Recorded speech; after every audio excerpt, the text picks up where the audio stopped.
Okay, good morning. अपना जो topic चल रहा था second order differential equation with variable coefficient, और उसमें अपन सेकंड मेथड कर रहे थे, that is exact differential equation. Now अब उसमें आता है अपना रिड्यूसिबल टू द एग्जैक्ट। ना फर्स्ट ऑर्डर डिफरेंशियल इक्वेशन जब अपने पढ़ी थी, वहां पर भी अपन ने रिड्यूसिबल टू द एग्जैक्ट किया था। और एग्जैक्ट डिफरेंशियल इक्वेशन में रिड्यूस करने के लिए हम किससे मल्टीप्लाई करते हैं? वो डिफरेंशियल इक्वेशन जो एग्जैक्ट नहीं है उसे एग्जैक्ट में कन्वर्ट करने के लिए किससे मल्टीप्लाई करते हैं? Integrating factor, right. तो हमें यहाँ पर भी डिफरेंशियल इक्वेशन को देख के उस इंटीग्रेटिंग फैक्टर को आइडेंटिफाई करना है। वो इतना इजी नहीं है, लिमिटेड क्वेश्चन है उसके उस मेथड से करने के। तो यहाँ पे अपन चेक करेंगे कि उसका इंटीग्रेटिंग फैक्टर क्या हो सकता है। तो सबसे फर्स्ट न्यूमेरिकल है क्वेश्चन नंबर फर्स्ट।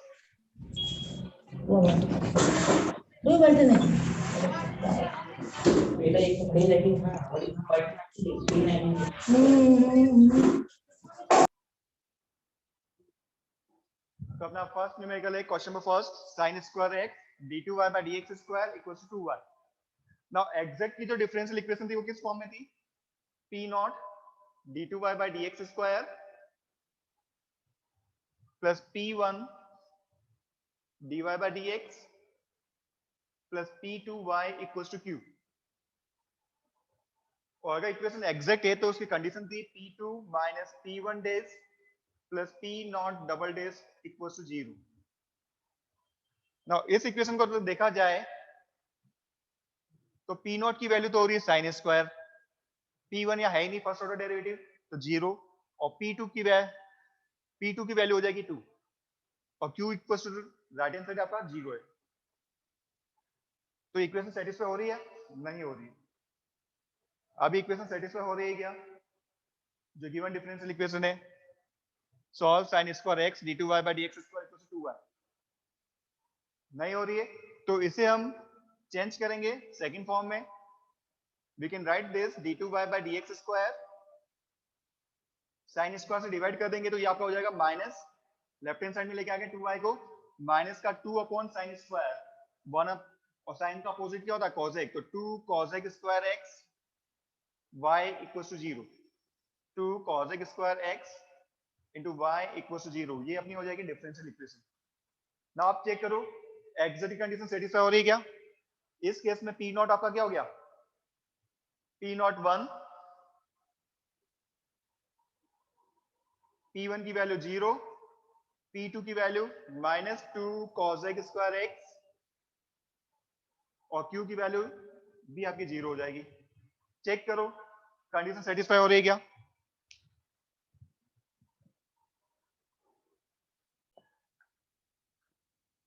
तो यहां पर हमें उस फैक्टर से मल्टीप्लाई करना है जिसका डिफरेंशिएशन cosec स्क्वायर है, और cosec स्क्वायर डिफरेंशिएशन किसका होता है? कॉट का। जब हम कॉट का डिफरेंशिएशन करते हैं तो आता है माइनस cosec स्क्वायर x। तो यहां हमें late the integrating factor is cot x। पूरी इक्वेशन जो इक्वेशन नंबर फर्स्ट है इसको मल्टीप्लाई करो cot x से।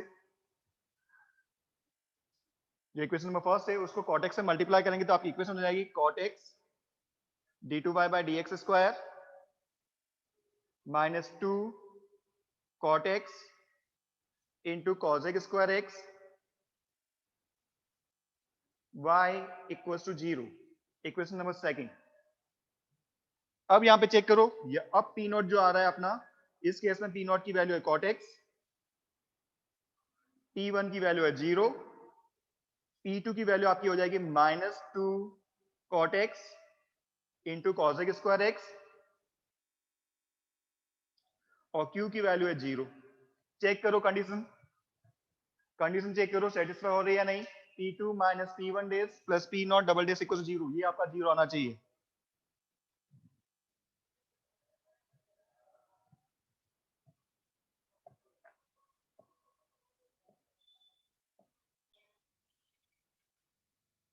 तो p नॉट का अपन डिफरेंशिएशन करते हैं तो p नॉट का वन टाइम डिफरेंशिएशन क्या हो जाएगा? cot का डिफरेंशिएशन आपका हो गया माइनस का cosec square x, p naught dash की वैल्यू तो आई minus cosec square x, again differentiation किया p नॉट डबल डैश आपका हो जाएगा माइनस फर्स्ट cosec स्क्वायर का डिफरेंशिएशन 2 cosec x, और फिर cosec x का डिफरेंशिएशन करेंगे तो वो आएगा माइनस का cot x into cosec x। ये माइनस माइनस आपका हो गया प्लस, तो 2 cot x into cosec square x। Condition में पुट करो, then p2 minus p1 dash plus p not double days.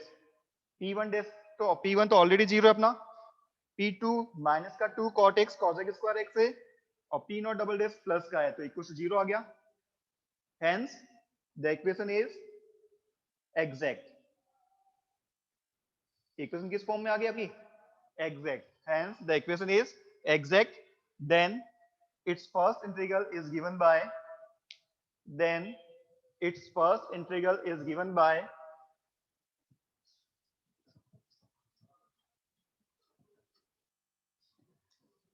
then its first integral is given by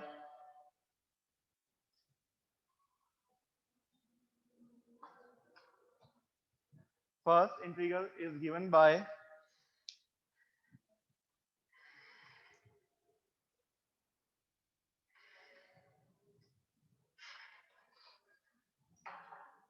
p naught dy by dx plus p1 minus p naught dash y integration of q dx plus constant of integration c1। Values put कर लो।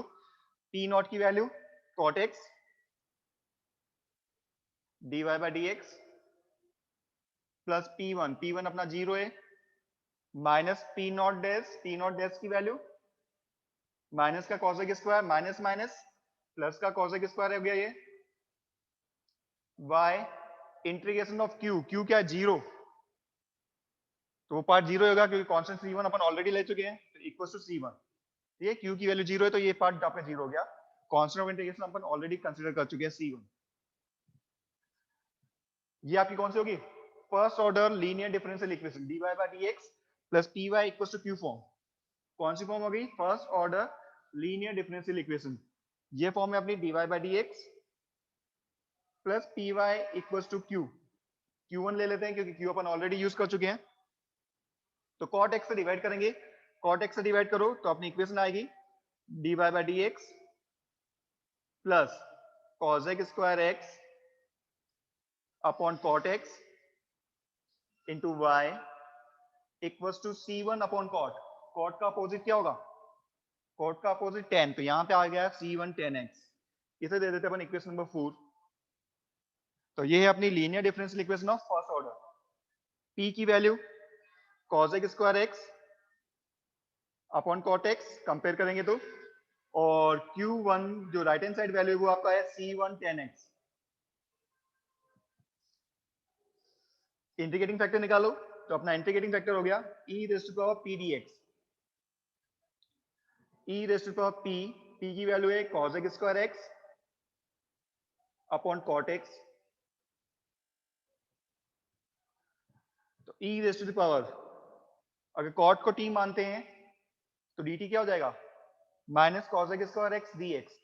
तो ये minus dt by T form हो गई। क्या हो गई? Minus dt by T. अगर cot को अपन t मानेंगे, cot x equal to t, then minus cosec square x dx equal to dt।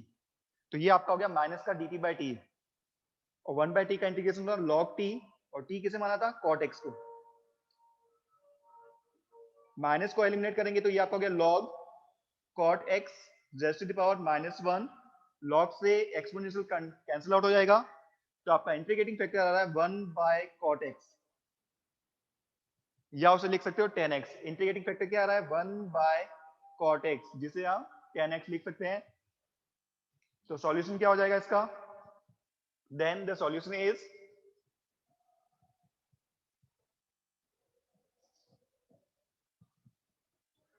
y into integrating factor, then the solution is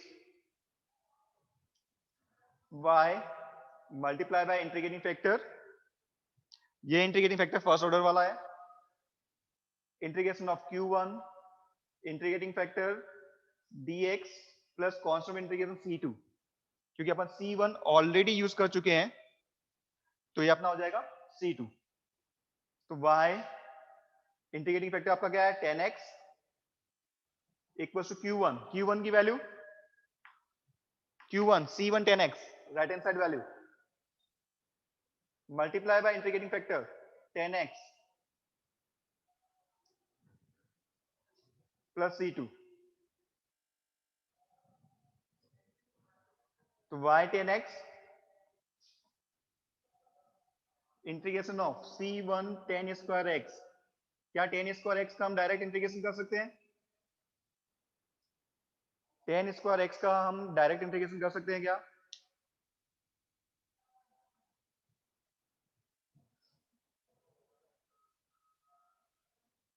नहीं कर सकते हैं तो इसके लिए 10 स्क्वायर x को रिप्लेस करेंगे अपन sec स्क्वायर x माइनस 1 ठीक है 1 प्लस 10 स्क्वायर x आपका होता है sec square x trigonometric identity है वहां से हम 10 स्क्वायर x की वैल्यू ले लेंगे और 10 स्क्वायर x की वैल्यू हो गई sec square x minus 1 dx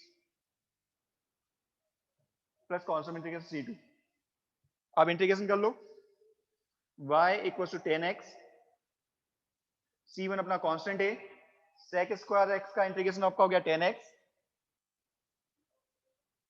minus 1 का integration x plus constant of integration C2 this is the required solution तो ये है अपना रिड्यूसिबल टू एग्जैक्ट का फर्स्ट न्यूमेरिकल और सबसे इंपॉर्टेंट न्यूमेरिकल है बहुत सारे एग्जाम्स में पूछा गया है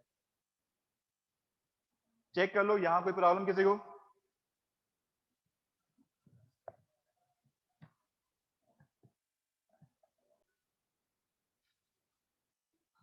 अगर क्वेश्चन नंबर सेकंड जो है अपना solve 2x square d2y by dx square plus 15x dy by dx minus 7y equal to 3x square अगर आपका पूरी इक्वेशन एल्जेब्रिक फॉर्म में ही हो P0 P1 P2 and Q उस केस में आपको इंटीग्रेटिंग फैक्टर सपोज करना पड़ेगा ठीक है तो लेट द इंटीग्रेटिंग फैक्टर कि सबसे पहले तो आपको चेक करना है कि एग्जैक्ट है या नहीं चेक करो एग्जैक्ट है या नहीं क्योंकि यहां पर P0 की वैल्यू क्या आ रही है P0 आपका है 2x स्क्वायर P1 है आपका 15x P2 की वैल्यू आ रही है माइनस 7 और Q की वैल्यू आ रही है आपकी 3x स्क्वायर तो P2 minus P1 dash plus P0 double dash सबसे पहले तो चेक करना पड़ेगा एग्जैक्ट है या नहीं P2 माइनस P1 डैश तो P2 है अपना minus 7 minus P1 dash minus 15 plus P0 double dash plus 4 not equal to 0 तो इक्वेशन एग्जैक्ट नहीं है हाँ ये अपनी होमोजेनियस इक्वेशन जरूर है अभी तो अपन रिड्यूसिबल टू एग्जैक्ट के लिए सॉल्व कर रहे हैं होमोजेनियस है तो अपन डायरेक्टली होमोजेनियस से कर सकते हैं एग्जाम में वैसे भी लिखा हुआ नहीं आएगा कि सॉल्व बाय दिस मेथड तो ये अपनी होमोजेनियस से सॉल्व कर सकते हैं अपन इक्वेशन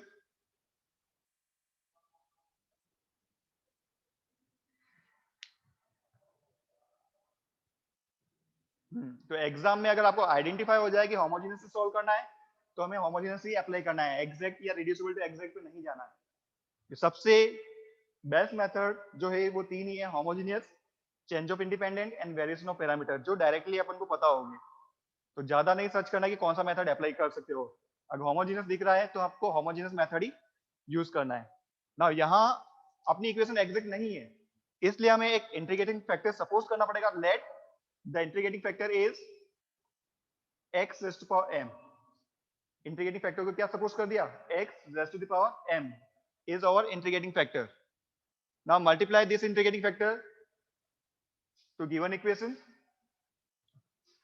multiply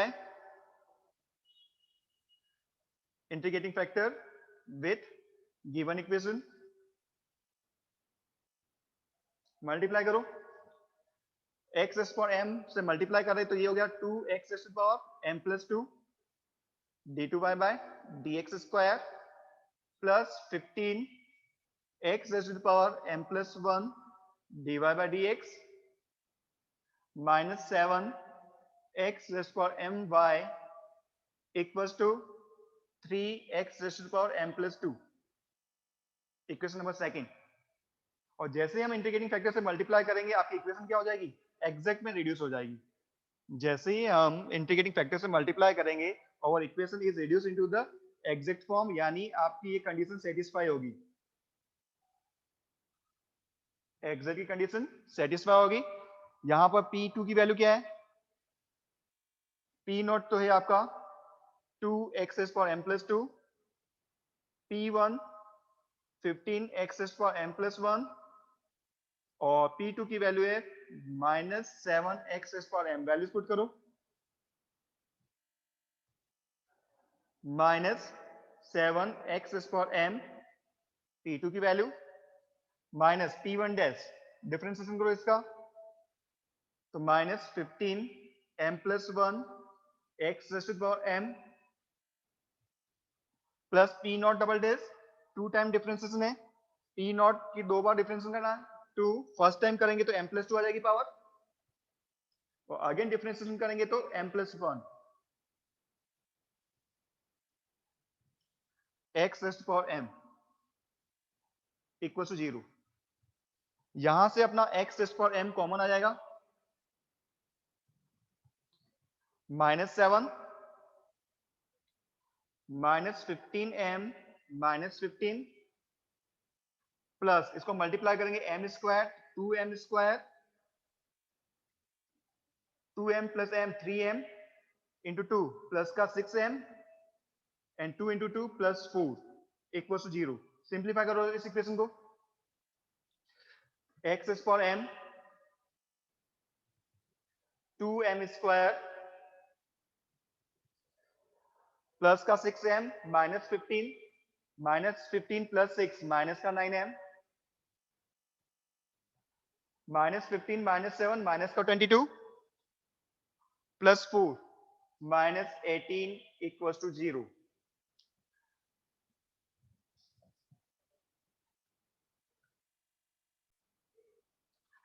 तो अपना जो कॉम्प्लेक्स रूट है, नहीं क्वाड्रेटिक फैक्टर दे रखा है m2m² -9m -18, इसके लीनियर फैक्टर हो जाएंगे अपना x⁻m,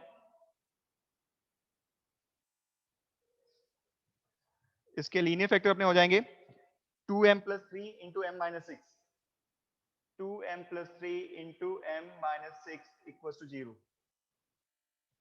clear? m equal to अपना आ गया माइनस का 3/2, 2m + 3 को 0 पुट करेंगे तो, और प्लस 6।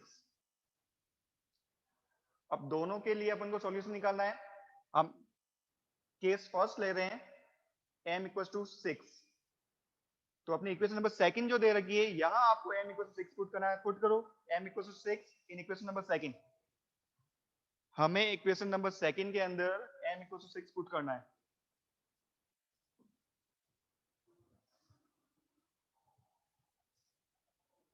तो m = 6 पुट करेंगे तो by equation second 2x⁻6 + 2 x⁻8 d2y/dx² plus 15 x m = 6 x⁻7 dy/dx -7 x⁻6 into y 3x⁻6 + 2 8। ये अपनी हो जाएगी इक्वेशन नंबर सेकंड, या उसे थर्ड लिख सकते हैं। नाउ दिस इज एग्जैक्ट, क्योंकि अपन एग्जैक्ट की कंडीशन को यूज करके ही m की वैल्यू ले आए, तो एग्जैक्ट चेक करना जरूरी नहीं है अब। Now this equation is exact and its first integral is given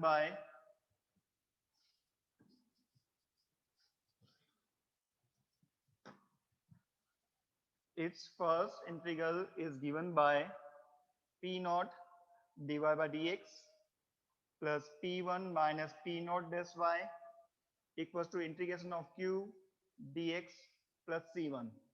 p0 की value 2x⁻8 dy/dx plus p1 15 x⁻7 minus p0 dash, इसका डिफरेंशिएशन x⁻8 का डिफरेंशिएशन करेंगे तो क्या आ जाएगा, माइनस का 16 x⁻7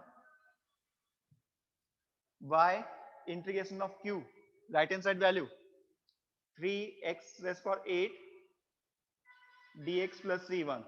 सिंप्लीफाई करो इसे, ये आपका हो गया 2x raise power 8 dy by dx minus xy equals to 3 x raise power 8 का integration x raise power 9 by 9 plus c1।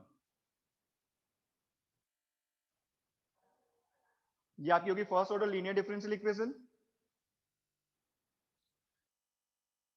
तो लीनियर डिफरेंशियल इक्वेशन फॉर्म में कन्वर्ट करने के लिए 2x रेस पावर 8 से डिवाइड कर देंगे तो माइनस का 1 बाई 2x आ जाएगा। ये 2x रेस पावर 8 से डिवाइड होगा तो ये आपका x रेस पावर 7 है। ये 2x रेस पावर 8 से डिवाइड होगा तो माइनस का 1 by 2x y 2x raise power 8 से ये भी डिवाइड हो रहा है तो यहां से x रेस पावर 8 से 9 कैंसिल आउट हो जाएगा तो ओनली x बचेगा अपॉन 2। तो 2 इंटू 3 6 आ जाएगा plus c1 2x raise power 8 से डिवाइड किया तो c1 by 2 x raise to the power minus 8। यही आएगी इक्वेशन, चेक करो एक बार 2x रेस पावर 8 से डिवाइड करके।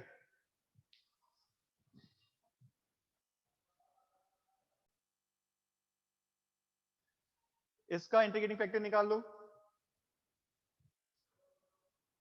तो ये first order linear differential equation हो गई। तो इंटीग्रेटिंग फैक्टर क्या होगा e raise power p dx। e raise power p की वैल्यू क्या है माइनस का 1 बाई 2x। ये आपने p की value e raise power minus half और 1 बाई x का इंटीग्रेशन हो गया log x। इसे हम लिख सकते हैं e raise power log x raise to power minus half. log से e कैंसिल तो 1 upon root x। Integrating factor क्या आ गया अपना 1 by root x। then the solution is y equals y multiply by integrating factor integration of q1 क्योंकि q change हो चुका है राइट हैंड साइड वैल्यू अपन ने ली q1 integrating factor dx plus constant integration c2 c1 already use कर चुके हैं अपन y upon root x equals to q1 right hand side value x upon 6 plus c1 upon 2 x is from minus 8 multiply करना है 1 by root x से integrating factor.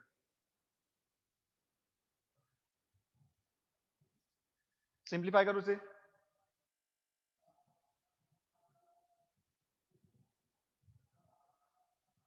तो अपना answer आ जाएगा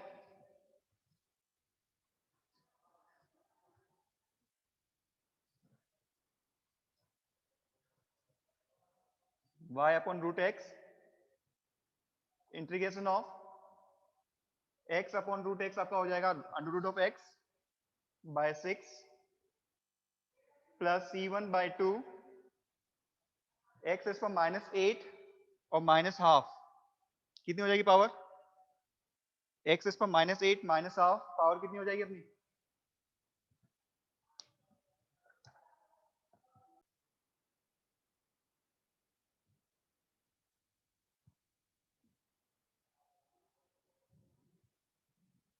राइट माइनस का 17 बाई 2 तो माइनस 8 माइनस हाफ 8 करेंगे तो minus 16 minus 1 minus 17 by 2 dx plus constant integration c2 तो y upon root x integration 1 by 6 root x का इंटीग्रेशन आपका क्या हो जाएगा x इज पर minus half plus 1 sorry half plus 1 कितना हो जाएगा 1 by 2 plus 1 3 by 2 upon 3 by 2 plus c1 by 2 x raise पर माइनस 17 बाय 2 का integration minus 17 by 2 plus 1 minus का 15 by 2 upon minus 15 by 2 plus constant integration c2 और simplify कर दो तो ये आपका हो जाएगा y upon root x equals to 2 से 6 गया 3 times 1 upon 9 x is for 3 by 2 plus minus minus 2 से 2 cancel minus c1 upon 15 x is for minus 15 by 2 plus c2 तो ये है अपना m इक्वल टू 6 के लिए सिंप्लीफिकेशन पार्ट। सेम पार्ट आपको m इक्वल टू -3/2 के लिए भी सॉल्व करना है। तो रिड्यूसिबल टू एग्जैक्ट इतना इजीली सॉल्व नहीं होता है, बहुत ही कॉम्प्लिकेटेड है। तो जो लिमिटेड न्यूमेरिकल आपको सॉल्व किए हुए हैं उन्हीं को अटेम्प्ट करना, बाकी आज जो दूसरे मेथड है उससे भी सॉल्व हो जाएंगे। तो इतना कॉम्प्लिकेटेड पार्ट आपको रिड्यूसिबल टू एग्जैक्ट में नहीं करना है। तो आज की क्लास में अपन इतना ही करेंगे। Thank you.